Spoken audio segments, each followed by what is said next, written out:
Muy bien, y por esas casualidades de la vida, el doctor Luciano López es también abogado de Ricardo Briceño en la materia penal que se está llevando a cabo, constitucional en realidad, en el amparo que se está llevando a cabo. No lo sabíamos cuando lo invitamos ayer para hablar del artículo 114, así que al final dedicaremos un minuto a esta actualización del caso. Gracias por estar con nosotros, doctor. Al contrario, gracias Rosa María por la invitación. Muy bien, artículo 114 de la Constitución, por favor si me ayudan lo ponemos en pantalla un ratito para recordárselos, ahí está. Suspensión del ejercicio de la presidencia. El ejercicio de la presidencia de la República se suspende por incapacidad temporal del presidente declarada por el Congreso. Más claro que ni el agua, doctor, ¿no? Sí, es sumamente claro. Y es más, ese 114.1 juega, por decirlo de alguna manera, con el 115. ¿Qué dice el 115? Las reglas de sucesión. Las reglas de sucesión presidencial no están referidas única y exclusivamente a situaciones de incapacidad permanente, para que la gente lo entienda. Es decir, cuando ya el presidente lo vacaron, por ejemplo, no porque se murió, porque lo vacó el Congreso, o renunció, o lo que fuera, y si ya no va a ejercer. No, las reglas de sucesión presidencial también son por incapacidad temporal. Por eso es que incluso el 115 dice, y ahí tiene colación con varias cosas que ha dicho el señor Otárola ayer, ¿no? Sobre todo el manejo del despacho presidencial, porque el 115 te dice, por ejemplo, que cuando el presidente de la República viaja, tiene que encargar el despacho presidencial. Y el despacho presidencial, para que la gente lo entienda, no es solamente firmar unos papelitos, o sea, los oficios, los proyectos de ley. No, tanto así que la ley orgánica del Poder Ejecutivo establece que es toda una dependencia del Poder Ejecutivo. Normativamente tiene un reglamento de organización y funciones, tiene un secretario técnico. ¿Por qué? Porque es un aparato gubernamental. Entonces, regreso a las reglas de sucesión para que la señora Juárez y también varios abogados que han opinado el día de ayer, la verdad de una manera... Están jalados, doctora. La verdad... Si fuera su alumno, hasta la verdad me parece, pues, ya estoy respetuoso con el público, ¿no? Porque ¿de verdad crees que la gente es idiota, que no sabe leer? Claro, yo, la verdad, ayer, por ejemplo, justo en un medio de comunicación me entrevistaron después del señor Blume. No puede. Y el señor Blume, reduciendo a esto a una nimiedad, cuando el punto, como muy bien tú lo has mencionado antes de esta entrevista, el punto no es si la señora tuvo una gripe. El punto es que a ella no le compete decidir. ¿Por qué? Por lo que dice el 114.1 y porque ese se relaciona con el 115. ¿Por qué? Porque la lógica es que no existan vacíos de poder, pues. Exacto. Y quien decide cómo no existe un vacío de poder es el Congreso, no es la presidenta o el presidente de la República. Esa es la gravedad del asunto y más bien minimizarlo al punto de ridiculizarlo, en realidad es nuevamente una carencia de institucionalidad, es no creer en la institucionalidad. Este no es un asunto nimio, sobre todo porque estamos ante una situación tan sui generis desde la vigencia de la Constitución del 93, que es que no hay vicepresidentes. Así es. Eso es lo más grave del asunto. Eso nos ha pasado 2 veces, además. Una vez que vacan a Vizcarra, tiene que entrar presidente del Congreso. Exactamente. Y eso también, bueno, sucedió con Fujimori en el 2000, sucedió con Vizcarra y ha vuelto a suceder con Pedro Castillo. Ahora, yo quiero que quede claro algo, porque la gente puede confundirse. El acto médico no está en discusión. O sea, por supuesto. Si la señora tiene que operarse o no tiene que operarse, corresponde a su médico y a ella. Exactamente. Nadie puede intervenir ahí. Exactamente. El Congreso ni siquiera puede evitar la operación. Para nada. Claro. Ningún tratamiento puede ser evitado por el Congreso. El Congreso, ¿qué es lo que tiene que calificar? La incapacidad temporal. Para que la gente lo pueda entender. La incapacidad temporal, primero que nada, la suspensión por la incapacidad temporal, y que valga la redundancia, es también temporal la suspensión, para que la gente lo pueda entender, no es una sanción, sino que es como una suerte de licencia. Exacto. Imagínese la gente que nos está viendo, que en su trabajo, por un problema bronquial, le dan un descanso médico por un día. Un día. La pregunta es, usted, señor, señora, que trabaja para una empresa o para una entidad pública, usted puede decidir por sí y ante sí que entonces usted se tome el descanso solito y no le avisa a su empleador Sí, claro. que está con descanso? No, ¿no?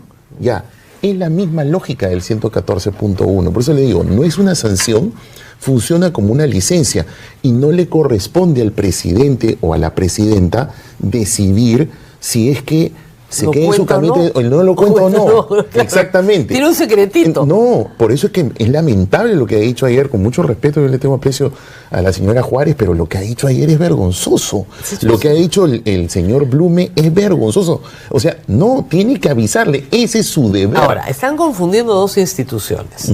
Una es la infracción a la Constitución y otra cosa es la vacancia. Sí. ¿Ya? Sí. Se han lanzado todos, no hay vacancia, no hay vacancia, Claro. perdón. Pero si hay infracción a la Constitución, ¿no? Por supuesto. Lo que pasa es que acá hay una cuestión importante. A ver, efectivamente, y es más, lo hemos conversado en algunas otras oportunidades, la vacancia por incapacidad moral es un cajón desastre en este momento. Es lo que quiere el Congreso. Justamente el Tribunal Constitucional que presidió el señor Blume, en su momento tuvo la oportunidad de oro de pronunciarse en el conflicto de competencia que ocurrió justamente por la vacancia del señor Vizcarra. Pero lastimosamente la mayoría del señor Blume, el señor Sardón, el señor Miranda y creo que Ferrero, si no me equivoco, los cuatro votaron por decir que había una sustracción de materia y no se pronunciaron. Entonces, al no pronunciarse el Tribunal Constitucional, ha quedado esto como el cajón desastre que es y que está sujeto, como tú también lo mencionaste, y estoy plenamente de acuerdo, a la voluntad congresal. Entonces, claro, ya han habido casos de vacancias por incapacidad moral donde han metido delitos, infracciones, han metido lo que han querido. Entonces, la pregunta sería, a la luz de los precedentes parlamentarios, ¿es posible? Lamentablemente sí. Que jurídicamente sea una discusión, porque yo estoy de acuerdo contigo, una cosa es infracción constitucional y otra cosa es una vacancia, indudablemente que son distintos. Lo que sí me queda claro es el caso del señor Otárola. Eso quería preguntarte, porque él ayer se ha mandado con esta historia, pero es profesor de Derecho, abogado constitucionalista, ha litigado frente al Tribunal Constitucional. Él sabe perfectamente lo que estamos hablando. Sí. No puede no entender lo que estamos diciendo. Y lo que más me sorprende es que, sabiendo de lo que estamos hablando, se autoinculpe. ¿Y por qué digo que se autoinculpe? Porque, en mi opinión, tanto la presidenta como él, y por lo que él ha dicho, al parecer todo el gabinete... el consejo, porque dice, pongo de testigos a mis colegas... Todo el gabinete han cometido el delito de omisión, rehusamiento, demora de actos funcionales, artículo 377 del Código Penal. El funcionario público que ilegalmente, porque si hay una norma, ¿no?, omite algún acto de su cargo, informar, será reprimido con pena privativa de libertad no mayor de 2 años. Es un delito menor. No mayor de 2 ni mayor de cuánto. No, dice no mayor de 2, perdón. No mayor de 2. Y con 30, 60. Es un delito menor, pero delito a final de cuentas. Pero prescribe pasado mañana. Pues. Y esa es la particularidad. Prescribe ahorita. Exactamente, porque para que justamente no prescriba ordinariamente, el Ministerio Público tendría que actuar de oficio y no necesita la autorización del Congreso para una investigación preliminar que podría procesar al señor Otárola, a la señora Boluarte y a todo el gabinete. Pero lo que es más, lo que sí generaría más bien una especie de investigación a nivel del Ministerio Público es si a lo mejor alguien usurpó las funciones de la presidenta. Esa es una cuestión que habría que investigar, que no queda muy claro en las declaraciones del señor Otárola, pero lo que sí me queda claro es que hubo infracción constitucional de él y del gabinete, y por si acaso, para que quede bien claro esto, porque la Constitución que el señor Otárola conoce dice muy claramente que los ministros son solidariamente responsables por las infracciones constitucionales y por los delitos que cometa el presidente o la presidenta, a menos que renuncien inmediatamente. El señor Otárola ha dicho ayer que sabía, que todos sus ministros sabían, que la señora ha dicho incluso que realizó un consejo de ministros presencial después de 15 días y uno virtual. Por favor, o sea, si todos sabían, entonces definitivamente infracción constitucional habrá. Prescribe para él todavía en 5 años. Eso sí. O sea, prescribe todavía en 5 años. Pero de que existen responsabilidades, en mi opinión, penales y constitucionales, para mí las hay. Pero la penal prescribe en 6 meses. A menos que el Ministerio Público, aunque sea, haga algo e incluso investiga si hay otras cosas. Claro. Pero Yo creo que se ha mandado por eso. Probablemente, ¿no? Y porque está harto de que revelen su intimidad personal en medios de comunicación. Por lo que has revelado y lo que se ve en los medios de comunicación, esa pareciera que es su motivo, y ahí ya no le ha interesado si sin culpa o no sin culpa, ¿no? Entonces, probablemente esa sea la situación. ¿Van a revelar mi intimidad? Muy bien. Vamos a hablar de intimidad, de todo el mundo, no solamente la mía. Nos tenemos que despedir, pero yo le había pedido un minuto para hablar del caso Briceño. ¿Qué es lo que ha pasado con el caso de Ricardo Briceño? Con el caso de Ricardo Briceño, nosotros ganamos un amparo en realidad el año pasado. Claro. ¿No? Ganamos el año pasado. Se suponía que salía del proceso. Sí, porque el caso Briceño es un caso de una justicia mayúscula, porque a él lo acusan de lavado de activos derivado del delito de fraude en la administración de personas jurídicas.